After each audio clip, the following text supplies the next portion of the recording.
Oh, hey there. So it's been about 28 minutes and we got all the tile laid and we got pebble stone down here and we got the curb laid and it's fantastical. We also have the toilet in, which is marvelous. And if you look here, you'll just see that our plumbers came and did this. So now, look, there's water in the toilet. You can flush it. Oh, that's magical. Oh, how great is that? I think it's great. Now, I want to tell you in the other room,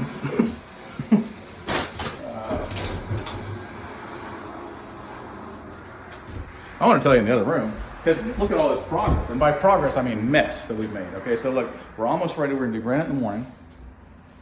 But I want to tell you a quick story about how what seems like trouble, what seems like a real difficult situation, turns out to be a blessing in disguise.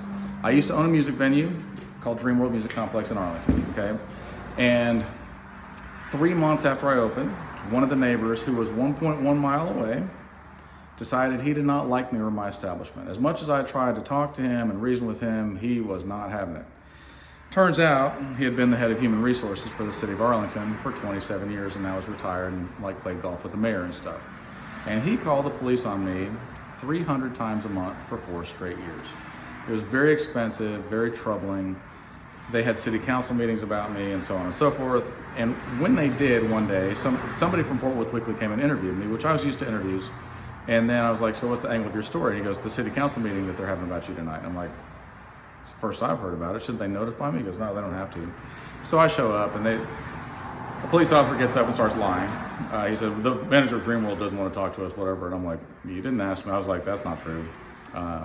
Anyway, in that whole situation, they said, it says on your website that you have a state-of-the-art sound system. And I'm like, everybody thinks I have a state-of-the-art sound system. I mean, earbuds can be state-of-the-art. It doesn't mean you can hear it a mile away.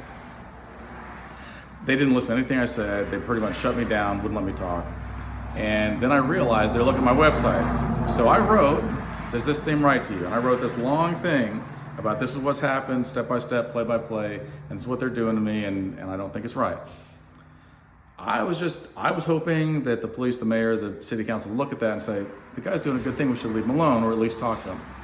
But instead, several 100,000 people all shared it across the country, probably the world.